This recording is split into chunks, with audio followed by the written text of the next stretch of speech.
Alors mes matières préférées c'était la SVT, la chimie et un peu le français. Non, l'histoire-géographie. Petit, ça devait être, je sais pas, la musique ou l'art plastique, un truc bien simple, pas trop dur. Les maths. J'aimais bien les maths. Moi, non. C'est une longue histoire de désamour avec les maths. Pourquoi j'aimais pas les maths? J'ai la phobie des maths depuis la seconde, donc non. Trop scientifique. Je pense que si j'avais continué à vraiment les comprendre, j'aurais continué à aimer ça, on va dire. Il cherche. Il réfléchit. C'est quelqu'un qui va accumuler de la connaissance pour un produit. Et bah, il a le nez dans les bouquins. Il se pose des questions, il essaye de trouver les réponses. Les chercheurs. Les chercheurs. Se mettent à nu.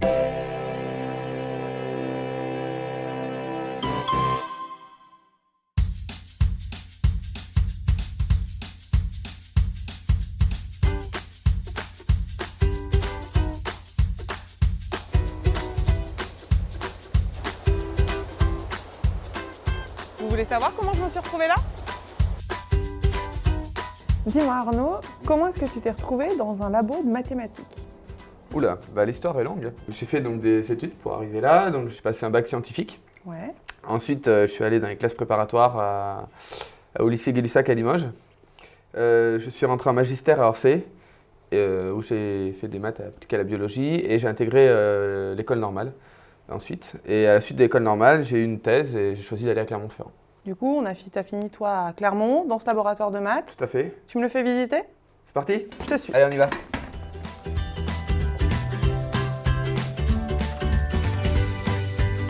Donc beaucoup de chercheurs dans ce labo? Beaucoup de chercheurs, donc les bureaux c'est assez comme des bureaux classiques en fait, c'est un ordinateur, beaucoup de papier, D'accord. un tableau noir avec plein de formules dessus, Ok. Et et des gens qui réfléchissent, qui cherchent. à peu près combien de chercheurs dans le laboratoire de maths de Clermont? Là il doit y avoir au moins une soixantaine de chercheurs je pense. Et des doctorants? Une douzaine. Alors là, on est dans ton bureau. Oui, tout à fait. Donc vous êtes combien à travailler ici? On est 1, 2, 3, 4 et 5 Quatre. maintenant. Et 6 avec le tableau noir quand même. Et 6 avec le tableau noir. Élément hyper important. Très important. Alors quand je regarde le tableau, moi je vois des formules, je comprends rien. Oui. Je pense que je suis pas la seule. Du coup, on est allé dans la rue, on est allé demander aux gens, selon eux, à quoi servent les maths. Ok. Je te laisse découvrir leurs réponses, ok? Ce à quoi peuvent servir les maths? Résoudre des équations. Moi, c'est la question que je me suis un peu toujours posée. Moi, je dirais à calculer, déjà, à faire des prévisions. Avoir un esprit de synthèse, un esprit scientifique, à poser des hypothèses et résoudre un problème. À pas se faire avoir des fois, au resto par exemple. Ça sert à plein de choses dans la vie quotidienne et même si c'est pas ma matière préférée, moi je me rends compte que c'est super important. Puis ça pourrait être drôle en fait, de calculer des pourcentages, etc. On peut mieux prévoir. Alors et pour toi, qu'est-ce qui ressort le mieux de cette vidéo? À quoi ça sert? C'est peut-être la dernière personne, je pense qu'elle a dit essentiellement à quoi servent les maths. À prédire ce qui va se passer, donc à partir de modèles, on construit des modèles qui vont nous permettre de prédire ce qui va arriver dans le futur, en météorologie, en politique, en finance, dans plein de domaines. Et les maths que tu fais toi, est-ce que ça sert dans la vie de tous les jours? Oui, ça peut servir. Ouais. C'est pas moi qui vais les utiliser, moi je les construis, grosso modo. Ouais.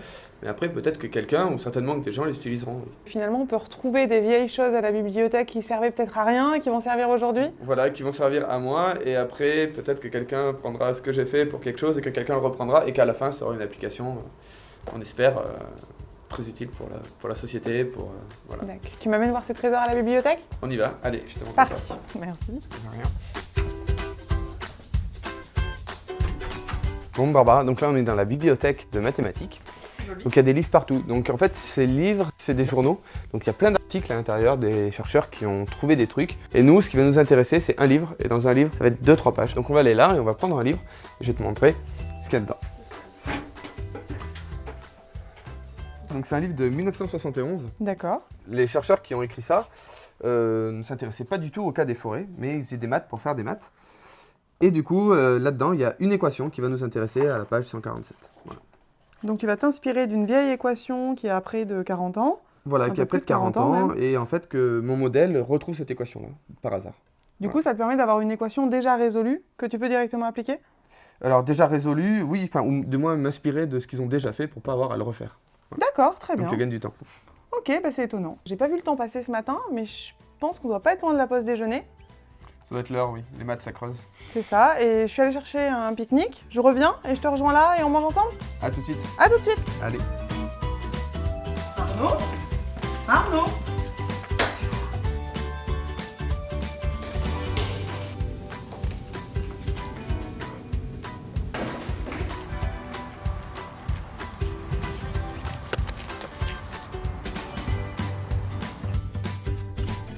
Eh ben Arnaud, ça fait une demi-heure que je te cherche. Ah bon bah, je suis désolé.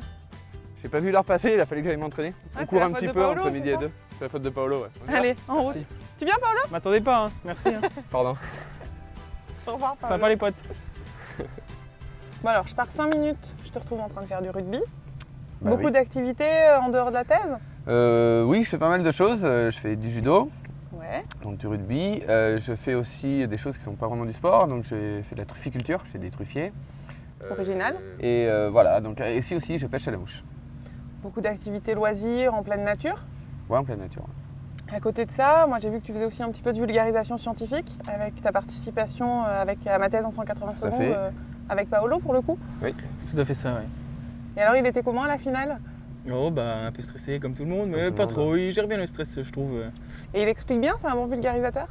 Ouais, moi je trouve qu'il a, pour expliquer des maths au bas peuple, entre guillemets, ou les gens qui n'aiment pas les maths comme moi, ou les gens de bio qui sont peut-être un peu réfractaires à tout ça, je trouve qu'il a réussi à expliquer très bien son sujet de thèse qui est de des mathématiques pures, quoi.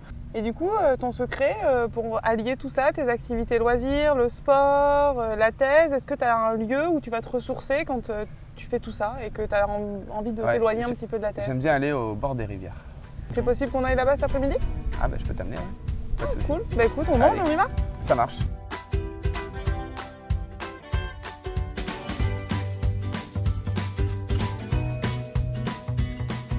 Du coup, si t'es venu à Clermont, c'est pas mal pour la nature. Entre autres, ouais. Ouais. Et c'est que tu avais le choix du laboratoire, tu m'as expliqué rapidement Oui, tout à l'heure. le choix entre guillemets, mais en fait il fallait que je trouve des chercheurs qui voulaient bien m'encadrer en thèse. Mais comme j'avais les financements, le plus gros du travail était fait, quoi. D'accord, donc c'est l'avantage en fait à l'école normale sup. Quand tu sors, ils te donnent un financement pour 3 ans. Voilà, pour 3 ans, ouais. Ouais. Et tu choisis ton sujet? Grosso modo, oui. Alors il peut y avoir des offres, des thèses déjà proposées, donc on peut aller là-dessus, ou sinon on peut demander à des chercheurs de nous proposer un sujet. Et c'est pour le côté un petit peu nature qui t'a plu Ouais, justement? le côté Clermont-Ferrand, nature, et puis le côté aussi travailler avec des arbres et des choses qui soient un peu plus appliquées que des maths fondamentales. Voilà Barbara, c'est là que je viens pêcher, je viens me ressourcer. Bah c'est joli en même temps, on comprend. C'est sympa. Ça vaut le détour. Voilà. Si on m'avait dit ce matin que j'allais être là cet après-midi au bord de la Sioule, je l'aurais pas cru, c'est plutôt sympathique. Mais justement, toi tu me disais ce matin que les mathématiques pouvaient prédire des choses. Oui. Et je suis allée interroger les gens, puisque moi ça m'étonne, pour savoir si eux D'accord. ils pensaient que les mathématiques pouvaient prédire l'avenir. Ok, Je te laisse découvrir ce qu'ils en pensent. ça marche. Très bonne question. Est-ce que ça peut prédire le monde de demain? Waouh. Prédire, je ne sais pas. Je dirais oui en soi parce que ça reste une science, hein, que je comprends pas, mais ça reste une science. Rien ne peut vraiment prédire le futur, tout à fait. Donc, mais je suppose que ce serait un des meilleurs moyens, oui. Moi, je me dis non, c'est pas possible. J'espère pas. Alors, le spécialiste, il en dit quoi? Donc oui, c'est ça. C'est-à-dire que les probabilités, notamment, ça sert à modéliser le hasard et donc à prédire. Mais on n'est jamais sûr de ce qui va arriver, mais on a tant de chances que certaines choses arrivent. Alors, est-ce Voilà, qu'on arrive à des probabilités de 98, 99%? Ça dépend de ce qu'on veut prédire. Si on veut prédire là que je te mets à l'eau, 99% de chance. Alors, je vais essayer de garder le pourcent qui reste, si ça t'embête pas, au moins pour l'instant. Toi, en tout cas, si j'ai à peu près compris ton sujet de thèse, tu travailles sur des modèles mathématiques pour prédire les forêts de demain. Du coup, c'est ce qu'on a essayé d'expliquer aux gens qu'on est allé voir lors des micro-trottoirs et ils en ont tiré des questions à te poser. Pourquoi? Pas pourquoi, mais comment surtout? Comment ils recueillent les données? Sur quelle forêt ils travaillent? Oui, donc du coup, plutôt sur des forêts équatoriales. Ouais. Donc des forêts qui sont assez matures et qui sont vierges en fait. C'est-à-dire que l'homme n'a pas tellement encore mis sa main dedans. Donc ça c'est. Alors les données, comment on les récupère aussi, c'est une question. Ça c'est des biologistes qui vont en forêt, donc en Amazonie, et qui mesurent tous les arbres, leur taille, leur âge, et donc et qui suivent la forêt sur plusieurs dizaines d'années, une centaine d'années même. Et donc du coup ça prend du temps, mais voilà comment on a des données. Donc toi, tu vas pas en forêt pour recueillir des données? Pas encore, non. Ok, donc c'est à peu près ce que j'avais compris, donc c'est ce que je leur ai expliqué. Voilà. Et de là est venue une deuxième série de questions. Je te laisse la découvrir et puis après on essaie d'y répondre. D'accord. Comment il va gérer le hasard en fait au niveau biologique en fait, de la reproduction ou des trucs comme ça Comment c'est possible de modéliser ça avec une formule mathématique? Bon, ben, on va essayer de répondre à ça. Mais il nous faudrait un petit ustensile, D'accord. un tableau, t'as ça? Et bien allez, je t'amène ça. Magique. Wow. Un tableau. Et en plus, j'ai un stylo et même deux stylos. Super. Alors, comment est-ce qu'on modélise la forêt? Ben, pour ça, on va déjà faire une forêt. C'est pas mal comme début. Voilà, avec des arbres. Donc, en vérité, il y en a plus, hein, mais... et plusieurs espèces dedans. Donc on va avoir des sapins par exemple, des chênes, et puis une autre espèce, des charmes. Ils vont être de façon aléatoire, un petit peu représentés. Ça va être notre forêt de départ.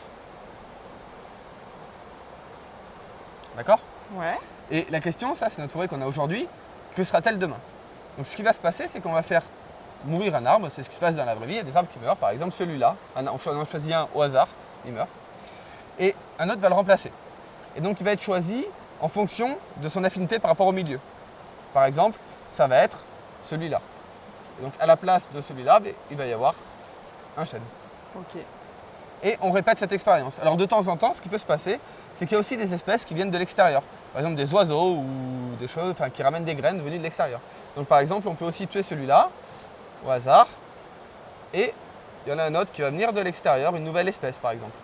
Si on va faire, on va dire qu'il est comme ça. Voilà. Et donc on va répéter cette expérience dans le temps. Voilà. Et grâce à ça, tu vas pouvoir prédire à 98-99% près la forêt de demain? Voilà, on peut normalement, avec une certaine probabilité, prédire qu'il y aura une telle diversité dans la forêt de demain. D'accord, Voilà. donc du coup tu profites de la forêt d'aujourd'hui en venant pêcher au bord Voilà, d'un parce tuyau. qu'elle va changer, tout à fait. Plutôt sympa pour bosser la thèse. C'est une façon agréable en effet.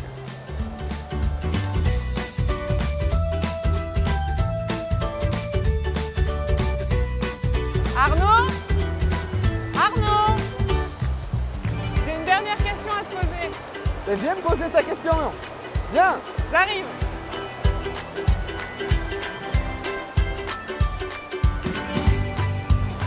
Ce que tu me fais pas faire quand même. Ça va Barbara, tu as un coup de main? T'as intérêt à bien répondre à ma dernière question. D'accord. Pourquoi aussi vouloir savoir à tout prix qu'est-ce qu'il y aura prochainement? Ah, mais c'est une question philosophique ça. Un petit peu? Est-ce que c'est bien de prévoir l'avenir? Par exemple dans la météo, c'est quand même bien de savoir le temps qu'il va faire dans 2-3 jours après. Mais est-ce que c'est fiable? Ah, est-ce que c'est fiable? Il y a toujours un pourcentage d'erreur. Mais bon, c'est quand même intéressant, c'est quand même mieux que rien, non? Je sais pas. Voilà. Après pour les forêts, ça peut être une façon de préserver nos forêts et de sauver la biodiversité. Oui. Bon, en tout cas, je te souhaite bonne continuation pour la soutenance. Un petit mot de la fin? Écoute Barbara, est-ce que tu sais quel est le lien entre les truites et les mathématiques? Non, dis-moi ça. C'est qu'on les gagne ou qu'on les attrape à force de patience et de sagesse. Et ne se laisse pas corrompre. Un peu comme la thèse Un finalement. peu comme la thèse, voilà. Bah très bien, ça valait le coup de venir jusque là. Bon écoute, super. Je te souhaite une bonne continuation. Merci bien. À bientôt. À bientôt.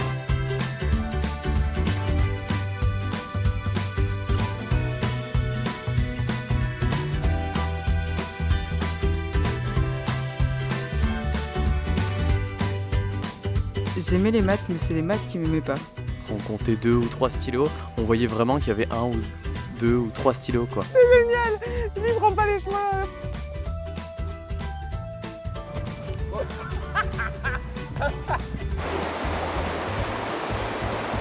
Interdiction de mettre ça dans le best-of. Compter, c'est pas des mathématiques, c'est... C'est une phrase de mathématicien, je pense. Je sais pas, mais c'est pas ça, les mathématiques. Alors là, Sûrement. on peut pas vous contredire. Je me suis toujours demandé à quoi servaient des primitives et de calculer des dérivés. Mais j'ai jamais compris à quoi ça servait. Et je crois que ça sert à rien. Ça, c'est une partie qui est due à l'aléatoire. Une partie qu'on appelle brownienne, donc qui est due au phénomène aléatoire de naissance et de mort des arbres. Voilà. T'imagines si au bout de 3 ans c'est un échec, ça craint, c'est dur. Enfin, je sais pas.